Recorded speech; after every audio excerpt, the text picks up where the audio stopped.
আজকে দেখো বন্ধুরা, রাত্রিবেলা মিষ্টিকে কি বানিয়ে দিলাম। রাত্রিরেও বলছে কিছু টেস্টি খাবার খাবো, না তো ম্যাগি খাবো। তো আমি তো ম্যাগি রাত্রিবেলা খেতে দেবো না ওকে। তো আমি ভাবলাম যে কী করি। তো ঘরে একটু রাইস বানানোই ছিল, তো রাইসটাও খেতে চাইছিলো না। তো আমি একটু চিকেন দিয়ে বললাম, চিকেন রাইস খাবি? তো বাড়িতে ওর জন্য চিকেন মোটামুটি রাখাই থাকে একটু পাকোড়া করার জন্য।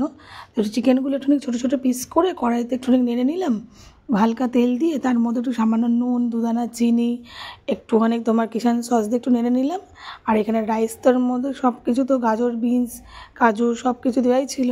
তো এই রাইসটা দিয়ে ভালো করে নেড়ে একটু সামান্য গোলমরিচ ছড়িয়ে দিলাম, কারণ ও তো লঙ্কা খায় না। আর ঘি এর মধ্যে সব দেওয়াই রয়েছে অলরেডি। তো একটু গোলমরিচ ছড়িয়ে নিলাম। তো রাত্রিবেলার ওর খাবার তৈরি হলো।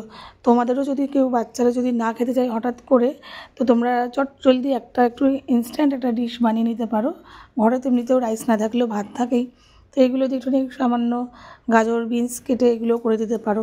বাচ্চারাও খুব ভালো মতো খাবে, আর তাদের একটা হেলদি ফুডও হবে। তো তোমাদের কেমন লাগলো কমেন্টস করে জানিও বন্ধুরা। টাটা।